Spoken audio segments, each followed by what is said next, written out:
ഇന്നലെയും അതിന് മുമ്പായിട്ടൊക്കെ പ്രചരിക്കുന്ന അപ്ഡേറ്റുകൾ നിങ്ങൾ കണ്ടിട്ടുണ്ടായിരിക്കുമല്ലോ. കുന്നംകുളം പി-20 പറയുന്നതനുസരിച്ച് കേരള ബ്ലാസ്റ്റേഴ്സിന് ഇനിയുള്ള 2 മത്സരങ്ങളായിരിക്കും നിലവിലെ പരിശീലകനായിട്ടുള്ള മിഖായൽ ഷെഹ്റയുടെ ഭാവി നിർണ്ണയിക്കാൻ പോകുന്നത്. അദ്ദേഹത്തിന് ഇമ്പാക്ട് ഉണ്ടാക്കാൻ കഴിഞ്ഞില്ലെങ്കിൽ അദ്ദേഹം പുറത്തേക്ക് പോയേക്കും എന്നാണ് പറയുന്നത്. ഇത് കേൾക്കുമ്പോൾ നമ്മുടെ മാനേജ്മെന്റ് ഭയങ്കര എഫക്റ്റീവായിട്ട് ഡിസിഷൻ എടുക്കുന്ന കൂട്ടത്തിലാണ് എന്ന് നിങ്ങൾക്ക് തോന്നുന്നുണ്ടെങ്കിൽ അതൊരു തെറ്റിദ്ധരിപ്പിക്കലിന്റെ ഭാഗമാണ് എന്ന് മാത്രമേ പറയാൻ കഴിയുന്നുള്ളൂ. അപ്പം മിഖായൽ ഷെഹ്റ അല്ല, ഇവാൻ ബുക്കോമാനോവിച്ച് അല്ല, ആരായിരുന്നാൽ പോലും പരിശീലകന്റെ സിസ്റ്റത്തിന് അനുയോജ്യമായ തരത്തിലുള്ള താരങ്ങളെ കൊണ്ടുവരാതെ എങ്ങനെ ടീം മുന്നോട്ട് പോകും?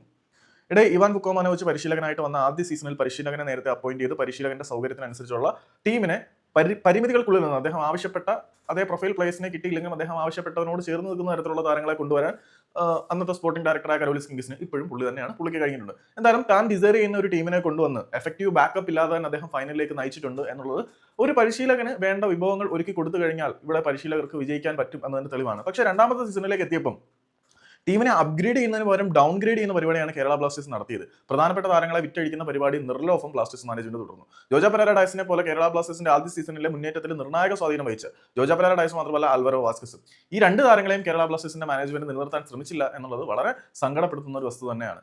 ടീമിനെ ഡൗൺഗ്രേഡ് ചെയ്യുന്ന പരിപാടിയാണ് തൊട്ടടുത്ത സീസണിൽ നടത്തിയത്.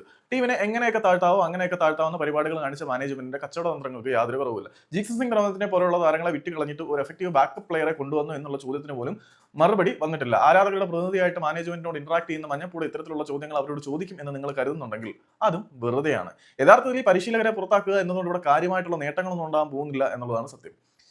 ഇതെല്ലാം ഒരു മുഖം രക്ഷിക്കൽ പരിപാടി മാത്രമാണ്. ഈ ക്ലബിനെ സംബന്ധിച്ചിടത്തോളം ഇതിന്റെ അടിസ്ഥാനപരമായിട്ടുള്ള പ്രശ്നങ്ങൾ പരിഹരിക്കാതെ ട്രാൻസ്ഫർ പോളിസീസിൽ, ബാക്കപ്പ് പ്ലേയേഴ്സിന്റെ കാര്യത്തിൽ, റീഇൻഫോഴ്സ്മെന്റിന്റെ കാര്യത്തിൽ അല്ലെങ്കിൽ എംപവർമെന്റിന്റെ കാര്യത്തിൽ കൃത്യമായിട്ട് ഒരു തരത്തിലുള്ള ഇടപെടലുകളും വരാതെ മുഖം രക്ഷിക്കാൻ വേണ്ടി ആരെങ്കിലുമൊക്കെ ബലിയാടാക്കുന്ന പരിപാടിയാണ് നടന്നുകൊണ്ടിരിക്കുന്നത്. ഇവാൻ ബുക്കോമാനോവിച്ച് ഇവരുടെ ബലിയാട് തന്നെ ആയിരുന്നു എന്ന് വേറെ ആർക്കുറപ്പില്ലെങ്കിലും എനിക്ക് ഉറപ്പുണ്ട്.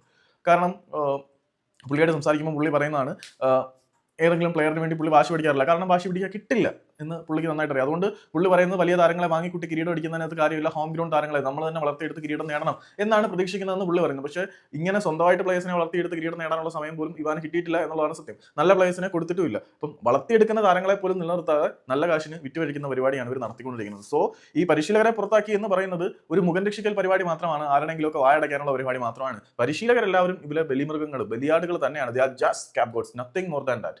അവർ വെറും സ്കാപ്പ് ഗോഡ്സ് എന്നതിന് ബലിയാടുകൾ എന്നതിനപ്പുറത്തേക്ക് ഒന്നുമല്ല. അവർ ഇവരുടെ ഇരകൾ മാത്രമാണ്. ടീമിന്റെ ഫിലോസഫി മൊത്തത്തിൽ മാറണം, ടീമിന്റെ പ്രവർത്തന ശൈലി മുഴുവൻ മാറിയാൽ മാത്രമേ എന്തെങ്കിലും ഉണ്ടാവത്തുള്ളൂ. അല്ലെങ്കിൽ ഏതെങ്കിലും ഒരു പരിശീലകൻ പുറത്തുപോയി എന്ന് പറഞ്ഞിട്ട് ഒരു മാറ്റം ഉണ്ടാകാൻ പോകുന്നില്ല. പരിശീലകർ ഇവരുടെ തെറ്റായ നയങ്ങളുടെ ബലിമൃഗങ്ങൾ തന്നെയാണ്. ഇവാൻ ബുക്കോമാനോവിച്ച് മാത്രമേ കുറെ കാലം ബ്ലാസ്റ്റേഴ്സിന്റെ പരിശീലകന്റെ ഹോട്ട് സീറ്റിൽ ഇരുന്നുള്ളൂ. പുള്ളി അഡ്ജസ്റ്റ് ചെയ്തിരുന്നതാണ്. കാരണം പുള്ളിക്ക് വേണ്ട ടീമിനെ ഒന്നും കിട്ടിയിട്ടില്ല. അതുകൊണ്ട് തന്നെയാണ് പരിശീലകന്മാർക്ക് ഇരിപ്പുറപ്പിക്കാൻ കഴിയാത്ത ഹോട്ട് സീറ്റ് എന്ന് ബ്ലാസ്റ്റേഴ്സിന്റെ പരിശീലക കസേരയെ വിളിക്കുന്നത്. എന്തായാലും ഇവാൻ 3 വർഷം നിന്നു, അതെങ്ങനെയൊക്കെയോ നിന്നു.